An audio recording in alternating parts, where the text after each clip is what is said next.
కాంగ్రెస్ జై కాంగ్రెస్ జై కాంగ్రెస్ చేతి గుర్తుకే గౌరవనీయులు అక్క సీతక్క ప్రొఫెసర్ కోదండరామ్ గారు శ్రీహరి గారు శ్రవణ్ కుమార్ రెడ్డి గారు మల్లేష్ గారు చాలా మంది పెద్దలు వేదిక మీద ఉన్నారు. అన్న వచ్చే టైం అయింది కాబట్టి ఒక 2-3 అంశాలు మీ ముందు చెప్పి నేను ముగిస్తాను. మిత్రులారా, ఆదిలాబాద్లో ఈరోజు జరుగుతున్న రాహుల్ గాంధీ గారి సభ బీజేపీకి వణుకు పుట్టే విధంగా ఉంది. మిత్రులారా, మీరు గుర్తుపెట్టుకోండి. ఒక ముళ్ళ పంది ఇప్పుడు ఇక్కడికి వస్తున్నాడు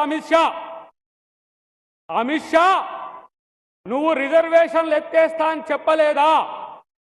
రిజర్వేషన్లు ఎత్తేస్తా అని చెప్పి ముస్లింలకు మేము రిజర్వేషన్లు ఎత్తేస్తాం, నీ పార్టీ ఓడే ఇలా రాజ్యాంగాన్ని నేను రద్దు చేస్తా అంటున్నా. దరిద్రుడా, నేనంటున్నా రాజ్యాంగాన్ని రద్దు చేస్తే బీజేపీలోని పాతాళంలోకి తొక్కుడు అనే విషయాన్ని గుర్తుపెట్టుకొని మీరందరూ కూడా. నేనంటున్నా మిత్రులారా, రాముణ్ణి మొక్కుడే బీజేపీని తొక్కుడు అనే విషయాన్ని మీరు గుర్తుపెట్టుకోరు. ఎవడప్ప సొమ్మిరా రిజర్వేషన్లు? మోడీ ఇచ్చిందా? అమిత్ షా ఇచ్చిందా? ఆర్ఎస్ఎస్ ఇచ్చిందా? బీజేపీ ఇచ్చిందా? ఇవాళ మీరు రిజర్వేషన్లు రద్దు చేస్తామంటాం. రాజశేఖర్ రెడ్డి గారు ఎవరికి రిజర్వేషన్లు ఇచ్చిండు? ముస్లింలలో వెనుకబడిన తరగతులకు రిజర్వేషన్లు ఇచ్చిండు. ముస్లిం రిజర్వేషన్లు ఇచ్చామని చెప్తాడు వీడు దరిద్రుడు అమిత్ షా. నేనంటున్నా మిత్రులారా, ఈరోజు వాడే మన రాష్ట్ర ముఖ్యమంత్రి మీదకి ఇయాలా పోలీసులు పంపించిండు. అమిత్ షా రేవంత్ రెడ్డి వెంట్రుక కూడా మీకలేవు, గుర్తుపెట్టుకో. నీవు ఫేక్ వీడియో లక్షలు తయారు చేసిన నీ పార్టీ లక్షలు తయారు చేసి గాంధీ కుటుంబం మీద, సోనియా గాంధీ గారి మీద, కాంగ్రెస్ మీద ఇలా అబద్ధాలు చెప్పిన మీరు ఎవరో ఫేక్ వీడియో క్రియేట్ చేస్తే రేవంత్ రెడ్డి గారి మీద హోంశాఖ ఇలా కేసు పెడుతుంది. ఢిల్లీ పోలీసులు గాంధీ భవన్కి వస్తారు. అంటే మీరు అబద్ధాలు ఫేకులు చెప్పిన వాళ్ళు మీరైతే రేవంత్ రెడ్డి గారి మీదకి వస్తున్న పరిస్థితి మేము చూస్తున్నాం. ఒక విషయం మిత్రులారా గుర్తుపెట్టుకోండి, ఇవాళ ఇక్కడ ఇది కొమరం భీం గడ్డ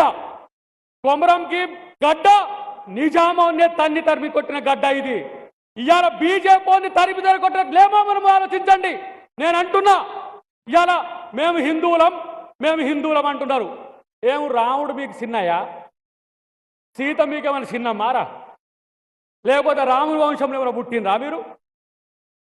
వీనికి హిందూ అంటే తెలియదు, హిందూ మతం ఎప్పుడు పుట్టిందో తెలియదు, రాముడు ఏం చేసిందో తెలియదు. ఇవాళ నేను అంటున్నా, మోడీ సీత కొరకు రాముడు ఎంత విలవిలలాడిండో మేము చూసినాం. ఇవాళ నీ సీతమ్మను నువ్వు ఏలుకోవట్లే, నువ్వు మోడీవి, నీ భార్యను కూడా ఏలుకోలేనివి ఈ దేశం ఎట్లా వెళ్తావో మీరు ఆలోచించాల్సిన అవసరం ఉన్నది. ఏక్ నిరంజన్ గాడు సీతారాముడ సమేత లక్ష్మణుడితో కూడిన ఆంజనేయుని మనం భద్రాచలం రామాలయంలో పెట్టుకున్నాం. ఏడ్చే రాముణ్ణి బాలరాముణ్ణి అని చెప్పి అలా రామాలయం కట్టినాం. రామాలయం కట్టడమే కాదు చెప్తున్నా మిత్రులారా, గుర్తుపెట్టుకోండి, పక్కనే బాబ్రీ మసీద్ కూలిన ప్రాంతంలో కూడా కట్టుతున్నారు. కానీ ముస్లింల మీద విషం చంపుతున్నారు. ఎందుకు ముస్లింల మీద విషం చంపుతున్నారు? పాకిస్తాన్కు పొమ్మంటే నా దేశం పాకిస్తాన్ కాదు, నేను భారతదేశంలో పుట్టిన ఈ దేశంలో పుట్టిన ముస్లింను, ఈ దేశవాసిన అన్న ముస్లిం మీద మీకు ఎందుకు రాకసింత అని చెప్తున్నా. నేను ఈరోజు నేను చెప్తున్నా, గుర్తుపెట్టుకో మిత్రులారా, మోడీ అనేటోడు చేతగాని దద్దమ్మ, అమిత్ షా లాంటి లఫూట్ గారిని పట్టుకొని ఇలా దేశాన్ని దోచుకుంటున్నారు. ప్రధాని, అంబానీ, అదానీ ఈ ముగ్గురు దేశాన్ని దోచుకుంటున్నారు. తినే పప్పు మీద, ఉప్పు మీద, చపాతీ మీద, పుల్కా మీద, పెరుగు మీద ట్యాక్స్ చేసే దరిద్రులారా, ఎవరిని దోచుకుంటున్నా మీరు?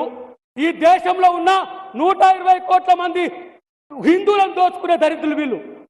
పాకిస్తాన్కు పెట్రోల్ అమ్మితే 45 రూపాయలు, శ్రీలంకకు పెట్రోల్ అమ్మితే 45 రూపాయలు, మనకు పెట్రోల్ అమ్మితే 100 రూపాయలు. మీ బొందర మిమ్మల్ని ఇలా పాతాళంలోకి తొక్కుతుంది దేశం.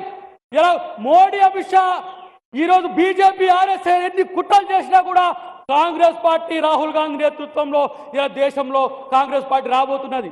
ఇక్కడ రాహుల్ గాంధీ గారు ముఖ్యమంత్రి అయినరు, రేపు దేశంలో ఇక్కడ రేవంత్ రెడ్డి గారు ముఖ్యమంత్రి అయినరు, రేపు దేశంలో రాహుల్ గాంధీ ప్రధాని చేయడమే మన లక్ష్యంగా ఉండాల్సిన అవసరం ఉంది. చివరగా ఒకటి రెండు అంశాలు చెప్పి ముగిస్తే మిత్రులారా, ఇక్కడ ఒక బక్కాయన తిరుగుతున్నాడు. ఆయన నాది గులాబీ అంటున్నాడు. గులాబీ అంటున్నాడు ఆయన, నా గుర్తు కారు అంటున్నాడు. కాదు, బీజేపీ ఇంకో రూపమే బీఆర్ఎస్, పువ్వు ఇంకో రూపమే కారు. మనం బీజేపీకి వేసినా కారుకేసినట్టే, కారుకేసినా పువ్వుకేసినట్టే. గుర్తుపెట్టుకోండి, చెయ్యి గుర్తు కోటేయాల్సిన అవసరం ఉన్నది. దేశంలో ఈరోజు దొంగలు పడి దోచుకున్నట్టుగా బీజేపీ ప్రభుత్వం చేస్తున్న ప్రయత్నాన్ని మీలాంటి వాళ్ళందరూ కూడా ఆలోచించాల్సిన అవసరం ఉంది. అక్క ఆత్రం సుగుణక్కజాలు మనం గెలిపించాల్సిన అవసరం ఉంది. ఈరోజు మీరందరూ కూడా ఒక కంకణ బద్దులై కాంగ్రెస్ పార్టీకి పనిచేయాలని చెప్పి విజ్ఞప్తి చేస్తూ జై కాంగ్రెస్.